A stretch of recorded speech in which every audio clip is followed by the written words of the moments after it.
Implement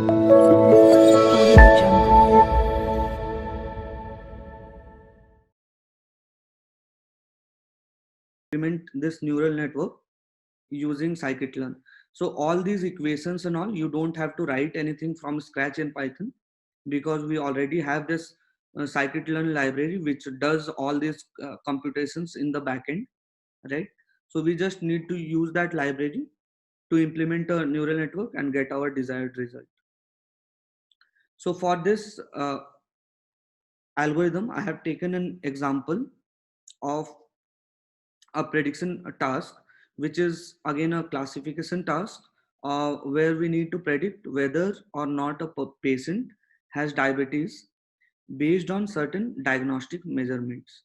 So the dataset consists of several medical predictor variables, like pregnancies that person had in the past, the glucose levels, the blood pressure, skin thickness, insulin, and so on.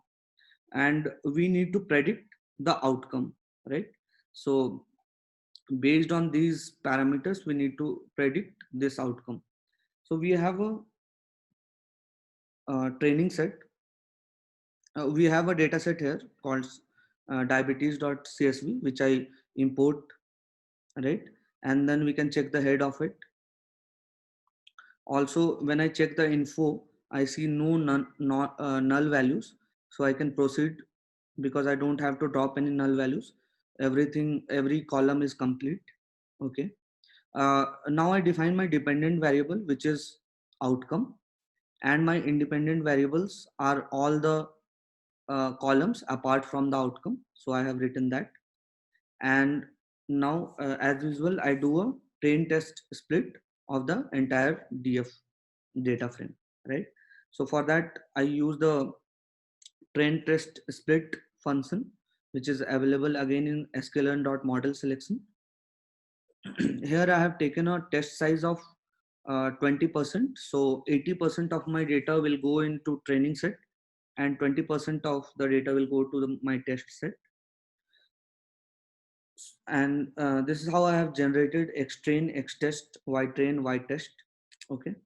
And now I scale the features. So it's very important to scale the features for a neural network algorithm. This you need to keep in mind, because when you are training the weights, and if you have not scaled the inputs properly, your gradient descent algorithm will have a hard time in convergence. So that is the reason why you need to scale all the inputs beforehand, before sending it to the algorithm.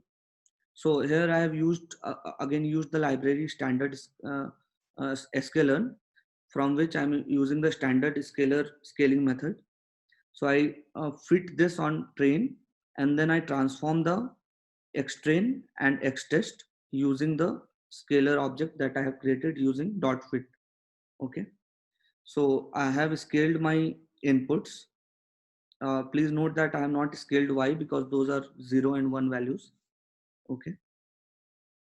So now I'll start my training. So what function do we have in sklearn? It's called uh, MLP classifier. MLP stands for multi-layer perceptron, and because this is a classification task, we are using MLP classifier. For regression tasks, you can use MLP regressor. Okay. So neural networks can be used for both classification as well as regression tasks. So you can use as per your problem statement. So here, because I have a classification task, I am using MLP classifier. So I have made an instance of this MLP classifier, MLP, and then I fit my training dataset onto this object, right? So I use the dot fit method. So here you can see whenever we do a dot fit, it returns me something like this. Okay. So this is the print of the object that it has created in the MLP instance, right? So now you can use this MLP to do a predict on the test dataset, and you have the predictions. Okay. This is pretty straightforward. This is similar to all the other algorithms that we have studied previously. Since this is a classification task, we will use some metrics to evaluate the results. So for classification task, we will be using confusion matrix and accuracy score for this problem statement. So so now I have the predictions as well as I have the original values of the test set. So I can print the confusion matrix, which looks like this.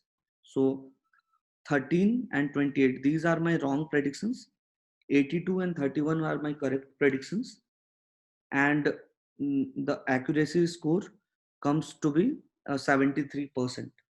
So this is by using the default values of the hyperparameters.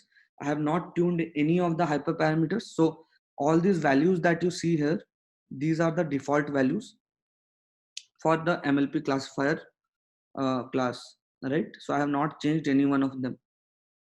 So if I change these values, this accuracy might improve, which we will see in the next class, which is on hyperparameter tuning of neural networks. So we'll see what all parameters we can change. So here I have used a random state equal to 10. So you can use any random state value. So it's just to keep track so that whenever you let's say run the same thing again, it will give the same value of accuracy. So if I uh, have a fixed random state value, I'll get the fixed value of accuracy every time, because the training starts from the same point every time if I mention a random state. So you should not bother about this value. It can be any value that you want to take. So just remember that if you keep this random state fixed, every time you run, you will get a fixed value of accuracy. It will not change. Audio Jungle.